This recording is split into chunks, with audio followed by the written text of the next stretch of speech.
Assalamu alaikum and a very good evening. Welcome to MMTV's Daily Wrap. I'm Shifra Abdulaziz. Tonight we bring you the latest developments, important national stories and key headlines shaping the day. Here are the top stories making headlines this evening. Minister of Economic Development, Transport and Trade, Mohammed Saeed, has said President Dr. Mohamed Muizzu remains the People's National Congress, PNC, candidate for the 2028 presidential election. Minister Saeed made the remarks in response to criticism directed at the ruling party by opposition figures. In a social media post, he said the party's leadership, parliamentary group and membership remain united in their support for President Dr. Muizzu and his administration. He said the party remains focused on fulfilling the pledges made to the public and supporting efforts to bring development, stability and progress to the country. He also stated that internal party elections would not change the party's position regarding its presidential candidate. President Dr. Mohamed Muizzu has highlighted the role of sport in empowering young people and helping them realize their full potential in a message marking Olympic Day. In a post shared on X, President Dr. Muizzu paid tribute to athletes, coaches, and aspiring young sportspeople, stating that they demonstrate how greatness begins with determination, exceptional self-discipline, and remarkable courage. President Dr. Mohamed Muizzu has reaffirmed the government's commitment to strengthening public institutions and supporting public servants who serve with integrity and excellence in a message marking United Nations Public Service Day. In a post shared on X, President Dr. Muizzu honored the dedication and resolute efforts of public servants, stating that they work tirelessly towards the betterment of societies, the advancement of the Sustainable Development Goals, SDGs, and the safeguarding of communities around the world. The President said the government remains committed to strengthening public institutions and supporting those who serve with integrity and excellence. A bill has been submitted to Parliament seeking to allow individuals who own land or housing on an island to transfer their island residency immediately without having to meet the current 5-year residency requirement.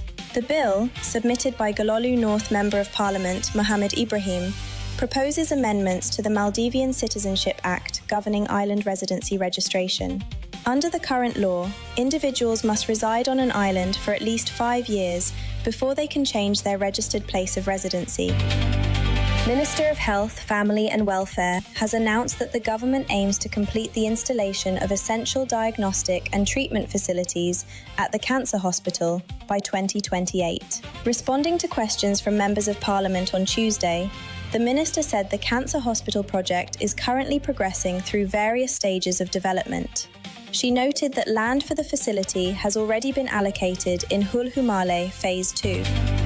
The government is working to find a solution to the shortage of permanent imams in mosques across several islands of the Maldives.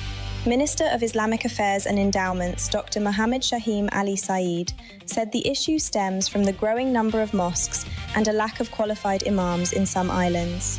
As part of efforts to address the problem, the ministry is exploring ways to create more employment opportunities for students who completed O-level and interested in Islamic studies. A total of 279 applications have been received to participate in Maldives Expo 2026, surpassing the number of participants recorded for last year's inaugural exhibition. Business Centre Corporation, BCC, said 240 participants took part in the 2025 edition of the Expo, while applications for this year's event have already reached 279, with more than a month remaining before the deadline. Applications will remain open until August 31st. Scheduled to be held from October 23rd to October 31st, Maldives Expo 2026 will showcase products and services across 73 categories in 16 fields.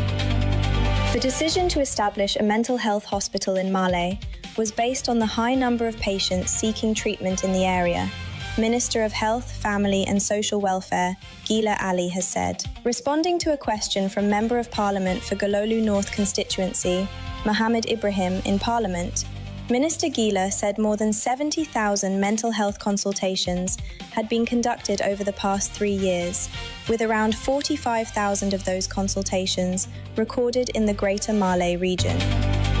The Maldives Zakat House has contributed 2.5 million Maldivian rupiah from the Zakat Fund to support bone marrow transplants for patients with thalassemia. Zakat House has revealed that the funds were transferred to the National Social Protection Agency, NSPA, on Sunday. That concludes today's edition of the Daily Wrap. I'm Shifra Abdulaziz. Thank you for watching.